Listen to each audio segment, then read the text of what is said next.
Using teenagers was never an original idea of ours. It happened by accident. At the moment, we've got 5 youngsters, teenagers, call them whatever you like.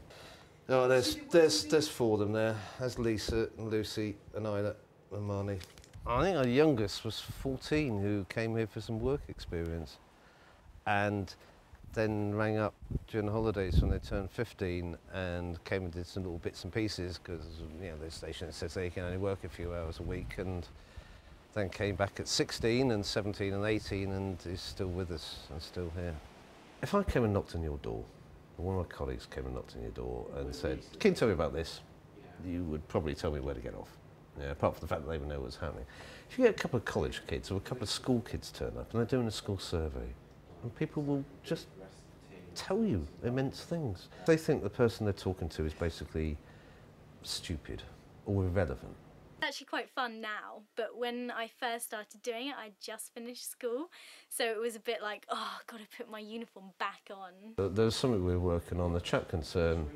He had claimed in all his financial disclosures that he was completely broke, that he was living in a bedsit, paying £40 a week, had no assets. The reality, which we knew, or we could see circumstantially, was the fact that he actually lived in a very, very nice house, had several cars, including a BMW sports car. A couple of girls went up, knocked on the door. They've got covert video, they've got covert audio so they can record the whole thing. And went through one of these questionnaire scenarios.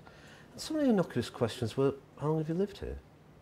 And of course it turns out and said, 4.5 years, which is, because that's not what he said beforehand. Oh, how many cars are in the household? Laced them and said, oh, well, there's that one. And this guy's on film pointing them out.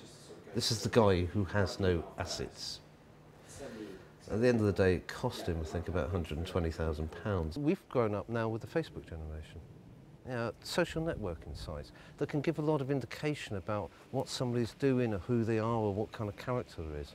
Now, if we've got to go and look through something like that, better it's done by somebody who's grown up with it and lives the whole thing. We get involved in stuff which is very routine. It's T-shirt stuff, it'll be serving the legal papers, it may involve surveillance, it may involve some corporate issue or fraud or computer forensics or fingerprinting. Sometimes it gets a bit dark. It can involve a lot of things.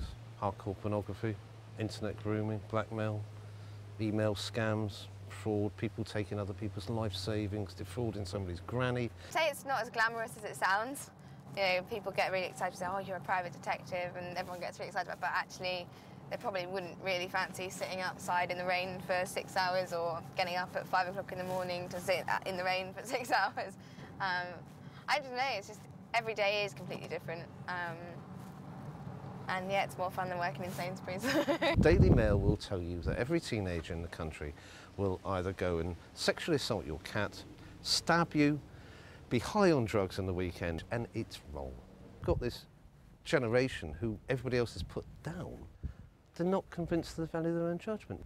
Put them into an environment where you can get it across them that, yeah, right, you think that, well, go away and prove it and come back and evidence it. And somebody comes back and proves it and evidences it. Don't keep telling them they're wrong.